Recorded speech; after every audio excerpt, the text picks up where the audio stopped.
Hey boys, welcome back to some more Cricket 19, my player career, continuing on with our Sheffield Shield little campaign. I'm sure we're going to, it'll be a little stop-start because you would imagine we're going to be a fairly mainstay in the test arena now, so, you know, we're going to be back here when there's nothing on the horizon or going on at the minute, and then we'll we hopefully being picked for Australia. And it looked like on the schedule, the next one, I thought we were playing South Africa coming up, but it looked like there's going to be a test series against the West Indies, so that should be good. Hopefully, I mean, you know, fingers crossed again. All we can do is is hope that our form in the test side already has equated for a fair bit. And then also all we have to do is just go back to state cricket, score runs, get wickets, do the general stuff. So yeah, gonna continue on versing. We versing Victoria here, so should be a good clash. They got a couple of handy players. Probably not the strongest team in state cricket at the moment. Jesus Christ. I don't know if you guys heard that. You probably did. It scared the shit out of me. As Jackson Coleman steams in, and that was extremely close to the middle peg. Left-hander coming around the wickets like that. I do like to leave. I do like to leave the first delivery, first couple of deliveries. That one, a little bit risky, but you know, first day pitch. A good length. You would hope it's going to be bouncing over the stumps, anything around that 130 kilometer range. So we trusted the bounce and we got rewarded with a nice solid leave. But we're out in the crease here, 2 for 113. Myself and Labuschagne. For some reason, I've switched with Labuschagne. I am the captain of the team, but I don't think I got to choose the team for some reason. I don't know why. It was a little strange, but, you know, we're batting number 4. Actually, was I number 4 originally? Oh, I might have... Oh, I think I put myself to 3 in the 50 over cricket, but kept myself 4 in the Shield, maybe? Or was Labuschagne 4? Honestly, I can't remember. Doesn't really matter too much, regardless, but, yeah, as Jackson Coleman continues, he's actually... his stamina is completely shot, so... The little message is we finally get off the mark with a nice little flick off the pads. I'm actually happy he's coming back over the wicket. It makes it a lot easier. But yeah, you can see stamina bowling efforts can cause injury on low stamina. It keeps popping up because Coleman is steaming in here with 0 stamina. He tries a bumper, but he's gassed, so it doesn't really get up at all. Just able to swivel and crack it for another easy 4. So yeah, Coleman, I don't know if he's bowled 10 overs straight here. I don't know what the Vics are doing. They're working him to the bone, apparently. And we're taking full advantage. Just sort of, you know, nice easy pace deliveries. Not really getting too much out of the pitch. And we're just, we're playing some nice free-flowing cricket at the minute. He's gone for 1 for 44 into his 11th over, so not the best figures. That's a nice leave. There you go. Left arm going over the wicket like that. You can generally leave those. It shouldn't. I mean, 30 overs into shouldn't be getting much swing back into us. You would hope. As again, drops it in short, and again we absolutely crack it for another 4. So this has been a pretty solid and productive over. 4 fours and the one nice leave over the off stump basically. So yeah, looking pretty good, looking pretty sharp. And there you go again. Nice. That's a good length delivery, angling across, well left, beautiful stuff. As who is this? John Holland comes into the fray. Just gonna punch that one for a single. As Scotty Boland, they finally replaced poor old Coleman. He was struggling, but yeah, we're going at a rate of knots here. 4.42 and over. Again, well left.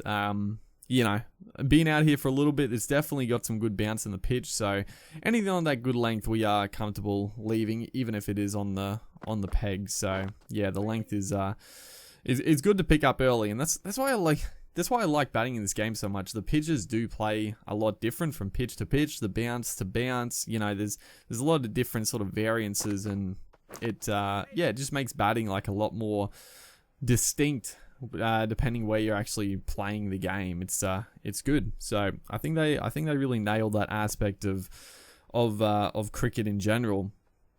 I think they could probably, the one thing they could probably work on is the actual look of the pitches, because a lot of times the pitches can look basically the same but then play fairly different. You know, it'd be nice to see. There's definitely different looks of pitches in the game, don't get me wrong, but I feel like a lot of times the way the pitch looks doesn't really reflect it too much, because it could look like this pitch looks like an absolute belter, but sometimes when it looks like this, it's actually doing a little bit. So, you know, that's one little aspect, more of a graphical aspect, which would be a nice little not addition, but an upgrade, so to speak. Is beautifully whipped again. I've talked about it quite a bit recently after the Indian series, but our batting against the spin bowling is just absolutely gone to another level, as we could have probably snuck a single there. I didn't realize the mid-off was so far back, but yeah, we're a little bit lazy, for sure. But Labuschagne and myself doing a good job here. Labuschagne 42 off 69, just scoring runs. You know, being busy. Very handy in the number 3 spot. So he's got his 56 off 83. So he obviously decided to hog the strike for a little bit there, which is fine. As Jimmy Pattinson comes in and just gets absolutely deposited for a boundary straight down the ground. Obviously, Pattinson, when this video goes up, it's probably going to be a fair bit after that second test match, but obviously Pattinson came back into the fray and bowled beautifully. I was actually, don't get me wrong, as again, classical back foot drive. It wasn't actually that classical, it was a little bit unorthodox the way we played it, but it worked nicely. Cracking shots. But honestly, before that second test match, I was actually hoping they would give Nisa a crack. I really wanted them to give Nisa the go, just for his all-round ability, and I think he's a good swing bowler. But you know, they picked Pattinson, and he didn't let us down. He bowled fantastic. Honestly, and I think a couple of them did say that they thought that's like as good as he has bowled like in his test career, and I have to agree. I'll be honest, like when Pattinson came back, like after his injuries, he changed his action to sort of you know, cope with the injuries and the rehabilitation, all that sort of stuff, and help with future stuff. Honestly, I didn't think Pattinson wasn't as good as when he first burst onto the scene, and I thought he had lost a little bit of his X factor for sure.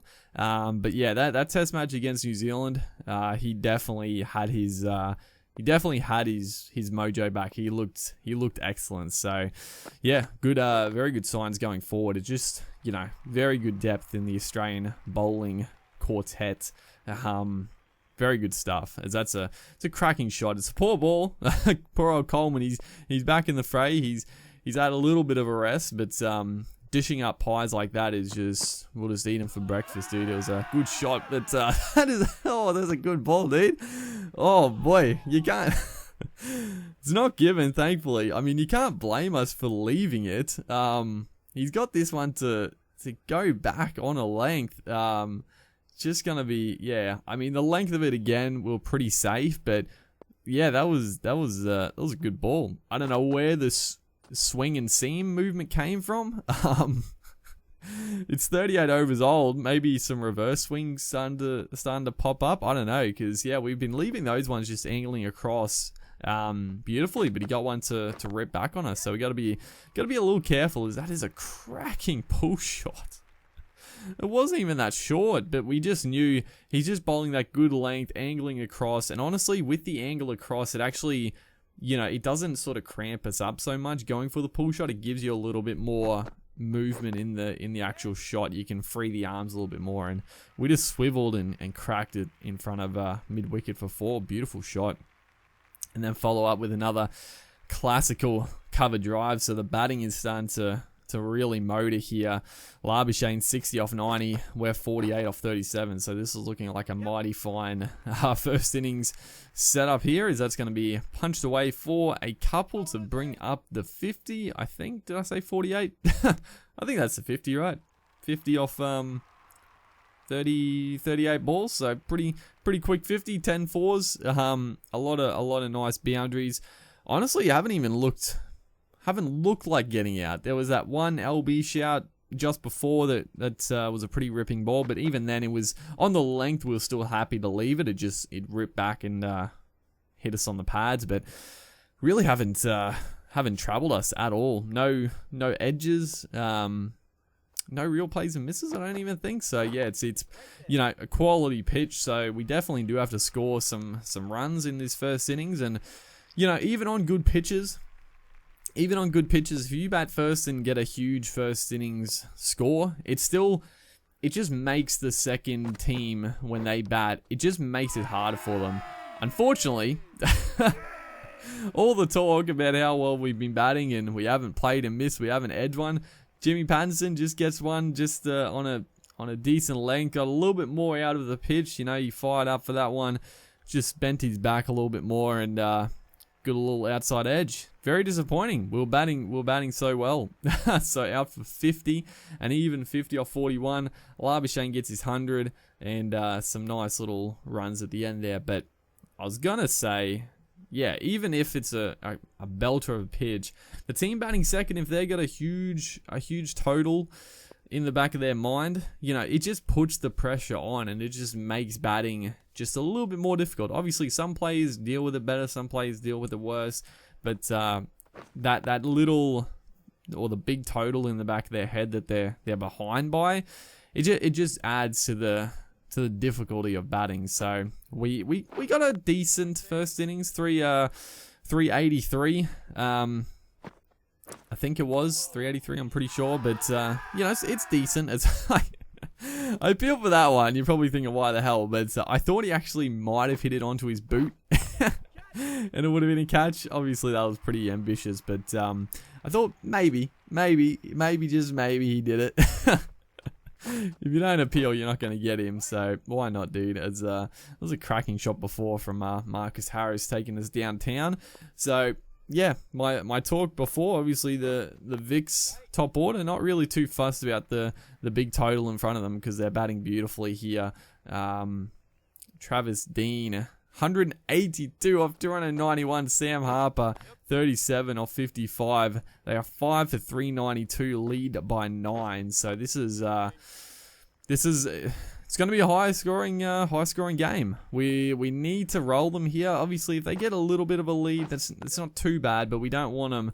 We obviously don't want a big deficit going in. But Travis Dean is doing a fantastic job as we appeal for that one. That's definitely not out. Definitely big edge and probably missing the stumps regardless, as we have changed our angle to around the wicket. I actually like bowling from around the wicket. It just sort of, I don't know. It's a nice angle to bowl from, spinning it in. We can really throw it out wide and try to rip one back between the gates, or throw on the slider to get a little edge. But we'd love a wicket, dude. Travis Dean, he's approaching his double ton, as we are going to pick him up with a fantastic bit of work from the man at probably like a gully there, taking a great grab. Again, that angle, he tries to play back. I think actually, yeah, fantastic work. I think he edged it onto the keeper's, I think it hit the keeper's pad, and then a great grab from Walt. Who was it? Walter? I don't know, dude. But yeah, great wicket. Poor old Travis Dean doesn't get his double ton, but we'll take the wicket. So 1 for 28. We almost get 2 on the trot there. Jimmy Patterson plays all around that one. So yeah, good reward for hard work into our 16th over, keeping it tight, bowling well. Good stuff all around. And there we go. Patterson just tries to prod at that one. Nothing really inherently wrong about the shot. Just a nice delivery, sliding past just grazing the outside edge, and yeah, nice little catch there from Pearson. So beautiful bowling, get a couple of scalps, and yeah, good stuff all around. Unfortunately, I don't actually know what happened for the rest of it. I mustn't have recorded the final few wickets, but we will be back for the second part of this match. Hopefully you guys are enjoying the series. Make sure to like and comment, and I'll see you in the next one.